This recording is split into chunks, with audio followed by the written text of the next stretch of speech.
Hi drummers, it's Rob Litton here from drumsaword.com and welcome to this free full video song lesson where today I'm going to show you how to play the full song, Immigrant Song by Led Zeppelin, drummed of course by, John Bonham. And the reason for this lesson is due to frustration really, just to frustration of seeing a lot of lazy drum teachers and transcribers online over the years, and we've all been guilty of it, I'm sure. I've been guilty of being a little bit lazy in some lessons, where you just presume that this one thing's going on and that's it. So a lot of transcriptions, a lot of lessons online, you'll see this is the drum beat to Immigrant Song, and that's it. Play that for 2.5 minutes. Done. Okay, next lesson. When actually that's not the case. There's actually a lot of really subtle stuff going on in here. Stuff that you might consider not that important, but I know there's a lot of John Bonham fans out there that love going into the minutiae detail of his parts. And so what I've got here is a full 2-page transcription of the song, and I've listened very carefully to the hi-hats, to the ghost notes, to the bass drum. I've done my best at trying to work out exactly what John is playing on this recording, and that's more apparent towards the end of the song, where we're going to get some things that might surprise you. But just the basic drum beat and the way he treats the hi-hats, there's lots of things going on in here that might surprise you. So that's what I've got. You can download the free PDF from my website. You'll find a link beneath this video, so go along and have that printed out in front of you. And let's start. Okay, so the tempo is 112 BPM. We've got the intro, 2 lines of intro, and straight away we've got some stuff going on with the hi-hat and the ghost notes that you might not be aware of. So let's skip the first bar for now and let's go to the second bar, because this is the drum beat that everybody knows, as everybody teaches. This is it, okay? So you could play this for 2.5 minutes, absolutely fine, no problem. This is the standard Immigrant Song drum beat. So it's half a bar long. We just repeat the first half as the same as the second half. So let's look at the first half of the bar. We get 1 and a 2 E and a, and that's it. 1 and a 2 E and a, and that snare drum note there on the of 2 is a ghost note, hence why it's written in brackets on the chart. It's played quietly. I see some transcriptions where it's not written as a ghost note, which means you'd play it like 1 and a 2 E and a 3. The same volume as the snare drum on 2 and 4. That's not the case. It's deep there in the pocket. It's on the snare drum. It's a ghost note. It's soft. It sounds like an extra hi-hat note being played, but it's not. It's a snare drum ghost note. So make sure it's played quietly. That's really important to get the feel right. 1 and a 2 E and a 3 and a 4 E and a 1 and a 2 E and a 3 and a 4 E and a 1 and a 2 E and a 3 and a 4 E and a 1.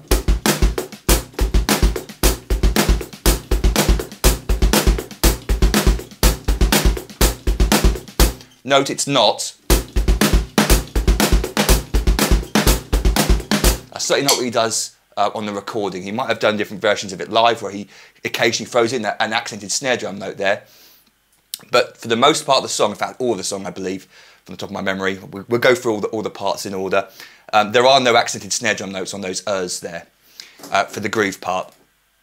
So that's our basic drum beat, and that will do you fine. Don't get me wrong, I'm not being snobby about this. That's the drum beat. You can play that all the way through the song. That's just great, no problem at all. But let's look at some of the changes now, the details in it. So for the most part, that's what he's playing. But if we go back to the first bar now, you can see that when he comes in, we get a crash cymbal on beat 1, and it is very hard to hear on the recording, but I'm really sure of what I'm hearing eventually after lots of repeats. We get this. We don't get a hi-hat on the and of beat 1. Not really important, it's just a standard thing that drummers do. After a crash cymbal, they don't feel the need to rush back to the hi-hat to play the and after a crash cymbal. 1 and. At this sort of tempo, and when you've got big old washy crash cymbals like John Bonham did, there's no need to rush back to the hi-hat because those crash cymbals are washing out for you. So we get this, 1 and a 2 E. And notice how beat 2 there, 2 E, it's not 2 E and a. We miss out the and at the end, or John Bonham does. So we just get 1 and a 2 E. And if you listen again to the recording, you might notice that now. You might hear that high-pitched hi-hat only starts coming in from beat 3 and 4, and where the second half of that first bar is our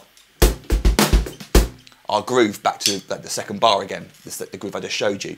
But it starts with 1 and a 2 E and a 3 and a 4 E and a 1. Sorry, missed it. 1 and a 2 E and a 3 and a 4 E the hi-hat came in correctly there, 3 and 4 and. And when you're playing at this sort of tempo, practicing it slowly, all the hi-hats are going to sound kind of even. But when you speed it up, you get this kind of effect where John Bonham is naturally accenting the downbeats.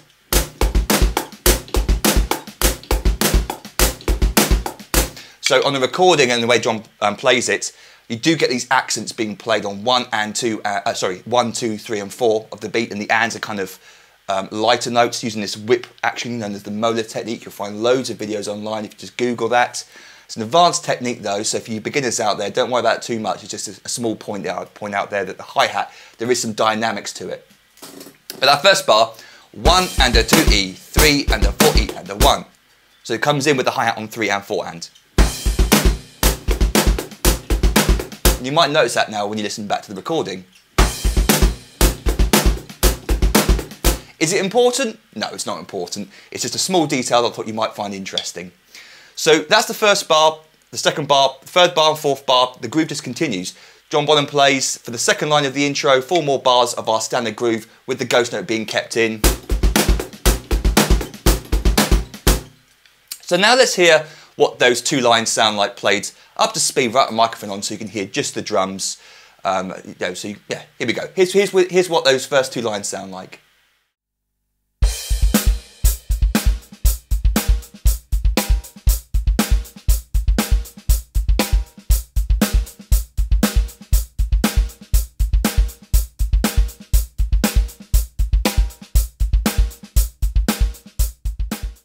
So when we go to verse 1, and notice how we don't start the verse with a crash cymbal. I think for verse 2 he does play a crash cymbal on beat 1 there, but for verse 1 he goes into verse 1 without any sort of entrance, without any sort of, without a crash cymbal basically. He doesn't announce it on the drum kit, he just flows into verse 1.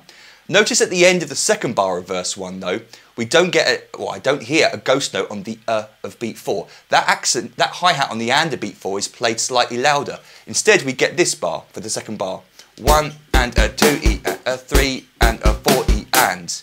It's not 4E and it's 4E and. And that and is slightly accented because he's then going to go into a crash cymbal on beat 1 of the third bar.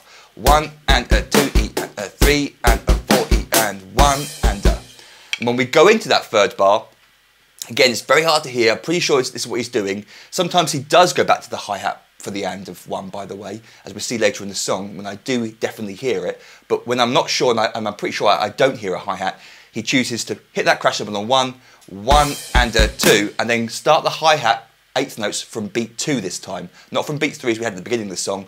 So that third bar, 1 and a 2E and a 3, and then the groove just continues. So let's play the bars 2 and 3 together. 1 and a 2E and a 3 and a 4E and 1 and a 2E and a 3 and a 4E and. So again, it's not really important, it's not essential for your playing that you have to leave out those hi-hat notes, but if you want to play and want to listen, or you want to study exactly what John's playing, then I'm pretty sure that's what it is. He's leaving out these hi-hats occasionally. So let's go straight to the third line because there's not a lot of differences now. For the end of verse 1, the third line, again, I don't hear a hi-hat being played on the and of beat 1 of that first bar, and the same for the third bar as well. I don't hear a hi-hat being played on the and of beat 1. So whether you want to keep that hi-hat in, up to you, but on the recording, I don't think I do hear it. So then we go on to pre-chorus 1, I've called it, the bit before the chorus.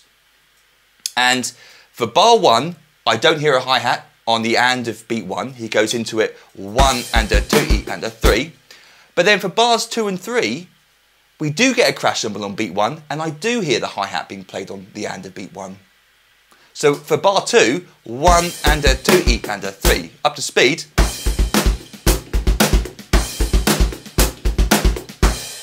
You won't hear the difference because the crash cymbal is ringing out. But you know, he chose to come back to the hi-hat there for the and of beat 1, but not at the beginning of the line. But for bars 2 and 3, when we do get a crash cymbal on beat 1, he does move back to the hi-hat for the and of beat 1. So then we got our first sort of big difference here for the end of pre-chorus 1, that fourth bar. And I listened to this quite a few times. There's a bass drum in there that I'm pretty sure he's playing, and it makes sense. It's just something that Bonham would play. So we get the first half of the bar, 1 and a 2E and, standard stuff. But instead of playing the ghost note on the of 2 there, it's a bass drum 2E and That's the bass drum I'm 95% sure about. Bass drum on the of 2 there, leading into a flam. Flam on the snare drum on beat 3. 1 and a 2E, a 3. It just makes sense he'd play that. I'm pretty sure I can hear it, I can feel it, and it sounds cool as well. You can choose to leave it out or put a, well, you wouldn't put a ghost note in there, you could just leave it out, but I'm pretty sure it's there. 1 and a 2E and a 3, 4, a 1. And we come in there, the only time we do get that accent on the on the snare drum is where he comes out of that pre-chorus 1 into chorus 1, into a crash cymbal. That snare drum is the last 16th note of that bar. So 3 and 4E and a 1. So let me play for you slowly pre-chorus 1, then we'll play it up to speed. 1 and a 2E and a 3 and a 4E and a 1 and a 2E and a 3 and a 4E and a 1 and a 2E and a 4E and a 1 and a 2E and a 3 and 4 and a 1. So now let's hear those 4 bars played up to speed without the microphone on.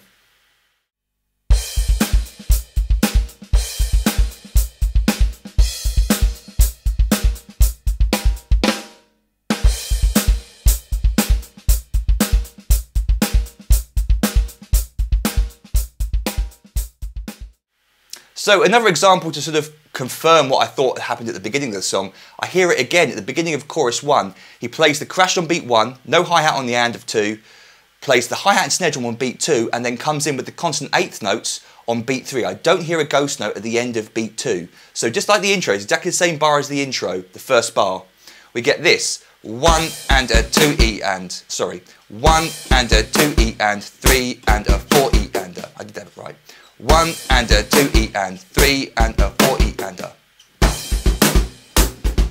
It's like Bonham winds himself up into the groove. It takes him half a bar to get into it. I'm not sure whether that's his thinking or what, no, but that's what I'm hearing. If I was playing it with my band, I wouldn't worry about these tiny details. I wouldn't, because for whatever reason, I would play the hi-hat straight away. But on the recording, that's what I hear.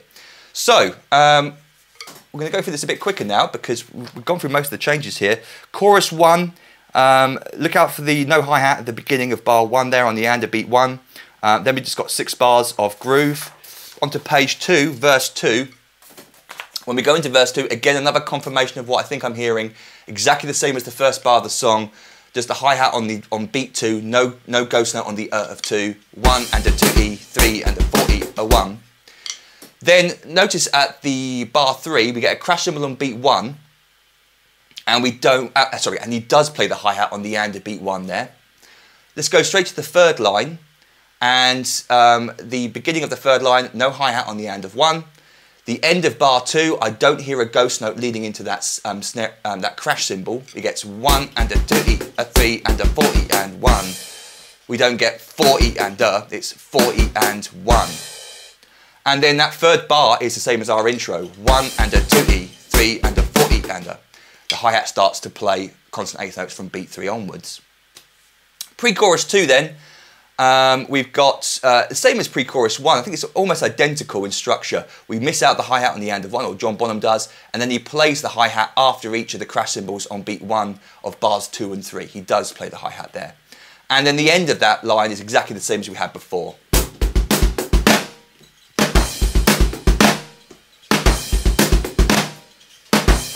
You're going to loop it. Into what I've called the outro chorus. And it starts with that intro idea with the hi-hat and the ghost note being missing.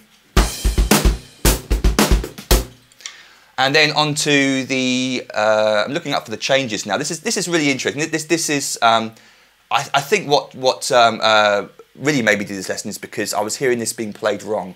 And I can understand why, because it's really low in the mix. A lot of people think these stabs on the beat 4 are the snare and crash cymbal being played together. He does play 1 towards the end of, well, I'll tell you now, it's the bottom line, the 2nd bar. He does play a snare drum there once. And actually, I can also understand why people get confused by that, because there's an amazing live performance of them on YouTube playing this song. Great sounding recording, sounds exactly like the recording quality-wise, but loads of improvisation. And John Bonham does play those snare and crash cymbals together. But on the recording, it's just the bass drum being played. It's not snare and crash as we'll see, it's the bass drum being played. But we do get an example where he does do it once, so I can see why there's confusion. So, the end of the second line, that fourth bar, we get 1 and a 2 E and a 3. And this is where it's really hard to hear exactly what he's doing. But as you're going to see over these next 4 lines, there's, in this 4 lines, all the combinations that you could possibly think of he might be playing. So one of these could be the one that you choose to play if you're playing with your band. You know, if you're not going to memorize, every bar is different. But you could choose which version you want to play and improvise with them, as John Bonham does live. But the first time, I don't hear an extra bass drum. It's just 3 and 4. Really simple. 3 and 4, and it's probably a double-handed crash cymbal, something like that. I don't know. It just sounds really powerful. It's probably just the one crash cymbal though. So we get 1 and a 2 E and a 3 and 4, and the rest of beat 4 is rested out. We don't play the hi-hat on the and of 4. We wait for beat 1 of the next line. So line 3 of the outro chorus, bar 1, we go back into the groove. Standard stuff. Bar 2 though, exactly the same as that previous bar we just talked about. 1 and a 2 E, a 3 and 4. Very simple. 3 and 4. Into the third bar, standard groove. The fourth bar now we start to, and it's, again, I can't emphasize this enough, it's so hard to hear in the recording. I'm pretty sure that this is what he's playing here. He's playing this extra bass drum note on the of beat 3. And this is how I would play it live. I prefer to play it this way. For whatever reason, where we get 1 and a 2 E. Oh, sorry, yeah. Don't forget this. This is cool. We get the extra snare drum note falling on the beat 3, like it's announcing Jimmy Page's guitar part. Wow. Although Jimmy Page just play a little wow 1 bar before, and Bonham doesn't accent it with a crash cymbal, but it's like John Bonham saying, okay, here's we've got 8 bars left or something. Here's the middle of it. We're coming towards the end now. And he announces it with an extra snare drum. So we get this. 1 and a 2 E and a 3. 2 E and a 3. Pretty sure there's an extra bass drum note being played there on the of beat 2, leading into that extra snare drum on beat 3. 1 and a 2 E and a 3. And then, well, I was just talking about the extra bass drum note. 3 and a 4. It's really low in the mix. 3 and a 4, because his bass drum is his technique is so nice. That first pickup note, you hardly hear it. You hear the second note, boom, but that first note, the of 3, is played lightly. 1 and a 2 E and a 3. Sorry, missed it. 1 and a 2 E and a 3, a 4. I was reading the line above. 1 and a 2 E, a 3, a 4. 1 and a 2 E, a 3, a 4. 1 and a 2 E, a 3, a 4. That's really cool. I love that. Then on to the next line, the second to last line, back to simple, back to simple. He plays 1 and a 2 E and 3 and 4. Then the second bar, I do hear the extra bass drum note being played. 1 and a 2 E, 3, a 4, 3 and a 4, that version. Bar 3, back to simple, like he's improvising between the two. And then same for the fourth bar, in fact. On to the last line, where we do get the extra bass drum note I hear. 1 and a 2 E, 3, a 4. Or when I say I hear it, I feel it. It's very low in the mix. 1 and a 2 E, 3, a 4. Have I told you that enough times? And then the next bar, this is the extra snare drum note. You might have missed it. 1 and a 2 E and 3, a 4. He does play the snare and crash together there on beat 4. The only time he does it. And I'm pretty sure there's a bass drum leading into it on the of beat 3. You can feel it. Again, it's something that Bonham would definitely play. You know, just you get a feel for what the kind of things he'd play after a while. So that bar, 1 and the second to last bar, we get the extra bass drum. And then the very last bar, very, very simple, it ends on beat 3. That's how the song ends. 1 and a 2 E, 3. And it just ends there on beat 3 with a single bass drum and hi-hat. So before I play this up to speed, I just want to just emphasise this one more time, is that this isn't, you know, this isn't groundbreaking stuff. This isn't important if you want to play along to the song by yourself or with your bands. It's, you know, it's not essential that you think about all these different variations. But what you could do from this is take your preferred variation, and if you want to play the snare and crash every time, as most people want to play, then that's cool as well. Playing it live, I probably would, because that snare drum pops out. But on the recording, it's not. But, you know, that's up to you if you want to do that kind of stuff. You can choose which version you prefer. And you might have fun going back to the recording now and listening to it yourself. And perhaps you're hearing those subtleties now that you might not have heard before.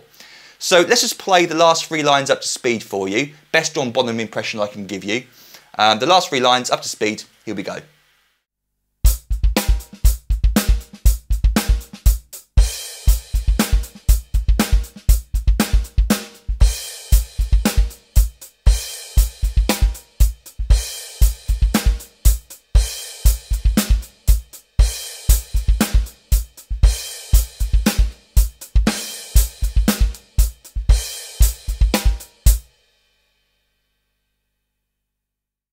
So I hope you found that as fun as I did. That was a lot of fun for me, almost a therapeutic going through this song properly for the first time, actually transcribing every single note. So make sure you download the free PDF that comes with this lesson. 2 pages, the whole drum chart. You can download it for free. There's a link beneath this video. You might also want to consider signing up to become an online member at drumsaword.com, where just like this lesson, I take you for a song from start to finish. I teach you every single note. You get the full PDF drum transcription that comes with each lesson. And I've got over 300 famous songs now on the website, including 4 or 5, I believe, full Led Zeppelin songs. And there'll be more added in the future, I'm sure. So just like this lesson, I'll teach you a song from start to finish. And they've got over 300 famous songs now and ever growing. And if you sign up as a member on the website for $97, you get a year's subscription, instant online access to all my lessons. As a thank you for signing up, I'll give you access to hundreds more mini videos teaching you loads and loads of famous beats, fills and solos from some great songs, plus 3 PDF drum books I've written over the years containing hundreds more famous beats, fills and solos. And then over the year of your subscription, you also gain instant online access to all the new lessons I upload for my members. So you've got a lot to look forward to as well over the year.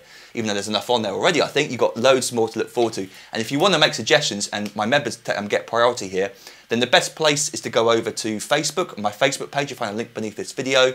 And I ask occasionally my Facebook followers, and here on YouTube as well, what songs they'd like me to teach. And if it's a popular or famous one, there's a very good chance that I'll include it in my list. And that's also a nice place to come over and say hi. And I give away free stuff on Facebook on a regular basis as well. So you might want to check that out. Got free email lessons on my website as well. But I recommend you just go over to the website, check it out, have a look around. And if you've got any questions, feel free to email me, rob@drumsaword.com. So until our next drum lesson together, toodle pip and happy drumming to you.